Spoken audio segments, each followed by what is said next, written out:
I think pretty much everyone agrees that the top two teams on paper going into 2021 in the LCS are Team Liquid and Cloud9.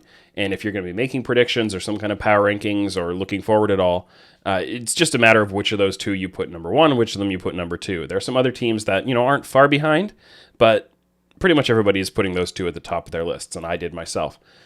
The question is, which one do you put ahead? And I want to look at 3 reasons why I think it's completely fair to put Team Liquid in the number 1 spot. So the first reason is CoreJJ, which is a pretty straightforward, pretty simple reason. But CoreJJ really is that good of a player, and he's that big of a difference maker. When you talk about Perkz coming into the league, and I've said it myself, I think he's going to be the best player in the league, from the moment he plays his first game. But it's not really a clear number 1, number 2 to me. It's really more of a 1A, 1B, and I think it's not unreasonable to say that CoreJJ might actually be more influential than Perkz, especially if you fall a little more on the negative side of doubting Perkz in, swapping back to mid lane and having spent so much, 3 of the last 4 splits in bot lane and all of that, and thinking, there might be a bit of trouble adapting back. Maybe he's going to be an EU player coming to NA who doesn't, click right away, like we've seen from some other really good EU players before. So I think, it's pretty fair to say CoreJJ is at worst the second best player in the league, and by only a small margin, but could definitely be considered the best player in the league. He's a huge multiplier for his teams, and this is a way I like to look at players, whether they are just, an incremental upgrade on other players in their position, they're more of an additive player, and so they're just going to do the same things but better, or are they a multiplicative player who take the people around them and just unlock them to do more things. They just bring the entire team together and make it more than the sum of its parts. And I think CoreJJ is one of those players. And he is so good at moving around the map in-game, making sure that his lane goes well and kind of running that, but also contributing to all the other lanes, starting team fights, doing creative things that kind of go off the script of the game of what he's supposed to be doing at any given moment. And he's also a really great multiplier out of game. We've been seeing, it's been really impressive, really, with him leading so much of the in-house practice this offseason, bringing players together from around NA, and especially a lot of people from his own team and organization, both from the LCS level, but also Academy, and even some of the the other players who have been involved in the amateur scene, and bringing them all together to help them all level up. And it's not just for his own benefit, it's for everyone else's benefit too. So he really seems committed to being good for the North American ecosystem. And that for sure he gets his best efforts invested into his own team and his own teammates. And so, you can see, I think, over the past couple of years, how much of an influence CoreJJ is able to have on the teams that he's in, how much he's able to level them up and really improve the players around him. And he is just on his own a reason that you can look at Team Liquid and say, yeah, they're an LCS winning candidate. Reason number 2 would be nurturing Nikolai Jensen. So Jensen is arguably Team Liquid's most important player. If CoreJJ is their best player, I think you can say Jensen is their most important. And that's partly because, they won't win, or that at least they won't win a championship unless Jensen is playing at absolute peak form and, in as comfortable a way as possible. I think Jensen isn't as much the type of player who's going to be able to work through discomfort or, take the situation in front of him and turn it into the absolute, best option. I think CoreJJ is more of that kind of player. But Jensen is one where if you put him, right in his wheelhouse and give him what he wants and what he needs to succeed, then he can really explode and look like an MVP candidate. And I think, Team Liquid's ownership clearly agrees with this because they made him the highest paid member of the team. Maybe when CoreJJ's contract comes up, maybe he ends up getting, a re-up on an even higher salary than Jensen got. We'll have to find out when that happens. But, for now, Jensen is clearly super important to this team. And I think that the moves that they've made in the offseason are going to help do that kind of setting up the comfort zone very well. So Santorin is a great jungler for enabling his mid lane. I think he and Power of Evil partnered quite well in this respect. Santorin was helping Power of Evil kind of get through that laning phase, power himself up to the right point, working together, and then taking over in the mid game a lot. And I think Jensen can do a lot of that same kind of thing, and Santorin is very comfortable doing it. You can throw it all the way back to Santorin working with Bjergsen if you want, and at that point, it was a lot more about the jungler helping Bjergsen do what he needs, and Bjergsen adapted that over the rest of his career and became more of a jungle enabling player. But Santorin, I think, learned some of those patterns and has really developed on them and built them up, and the most optimistic take on it is I think he can really help Jensen be even better than he was in summer 2020, where the partnership with Broxa wasn't quite there, but Jensen still looked like, arguably the best mid laner in the LCS.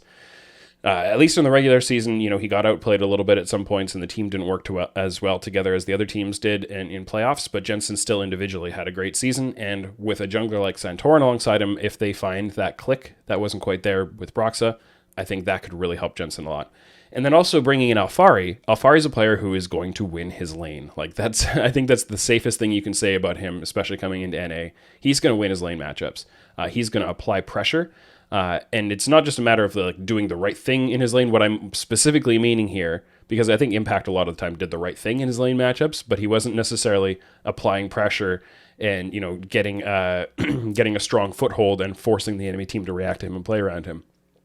And that's the kind of quote unquote winning lane that I think Alphari is going to do. He's going to be shoving his waves. He's going to be hitting the towers. He's going to be trying to dominate the other guy, which is Impact didn't really do that. And that's going to give Jensen another outlet to play through if he does unlock from his lane and want to play into a side lane. We did see him playing into bot lane sometimes, but Team Liquid never really played into the top lane. And if Jensen has that option, it gives him more flexibility, which just gives him a little more maneuverability in how he plays out his lane matchups. And it also draws enemy jungle pressure away from his lane.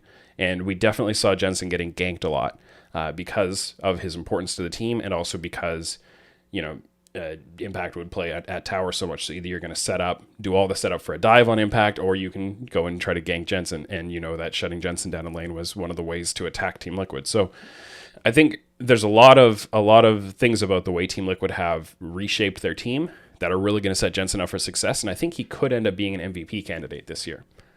And the third reason is the infrastructure overhaul, and I'm specifically looking at their coaching staff. So a lot of this depends on, the amount of weight you're going to give it depends on how much credit you give Jat for turning around Team Liquid's fortunes in 2020 from the spring failures into hiring him mid-season, and then summer, relatively successful, going to Worlds, looking really, really good in the regular season and all of that.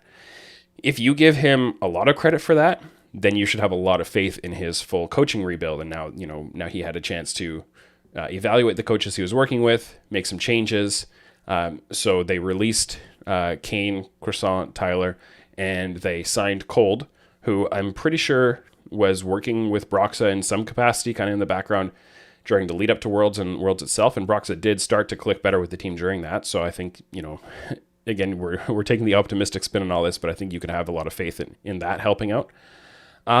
They also promoted Yaltz from the Academy team to the LCS team to be an analyst, so clearly Jat has faith in him. And they added Hax Defender, the latest announcement, as a two-way coach to facilitate between Academy and LCS. So they also assigned Spawn as the Academy head coach, but I think anything involved with the Academy team, if it has influence on the LCS team for Team Liquid during the 2021 season, then something's gone really wrong, because I really don't think there's any situation where Team Liquid would want to be swapping Academy players into their LCS lineup. Maybe there's a little talk of burnout or something like that, but that won't influence playoffs, and playoffs are what matter. And Team Liquid should absolutely not be entering playoffs anywhere lower than third or maybe fourth seed. So anything on the Academy side, I think it shouldn't have any influence on what Team Liquid achieves in the LCS. But with these coaches that they brought in and analytical staff, again, if you have faith in Jat and his vision and the positive influence he can have on the team, then you should have faith in the rest of these guys.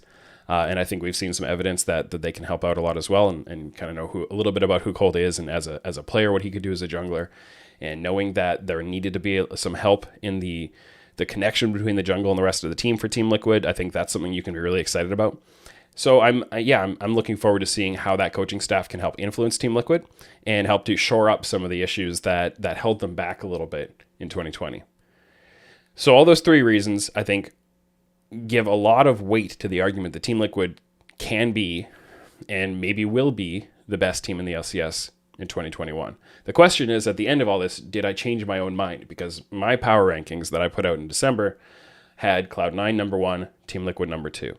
And after thinking through all of these arguments for this video, and how I feel about all the things I've lined up here, I have not changed my own mind. I still think Cloud9 is going to come out ahead by the end of the season. I think Team Liquid might hit the ground running a little earlier, because It'll probably be a little easier for them to find their footing just with the style of players they have, the fact that they can play very straightforward and very simple, direct style of League of Legends.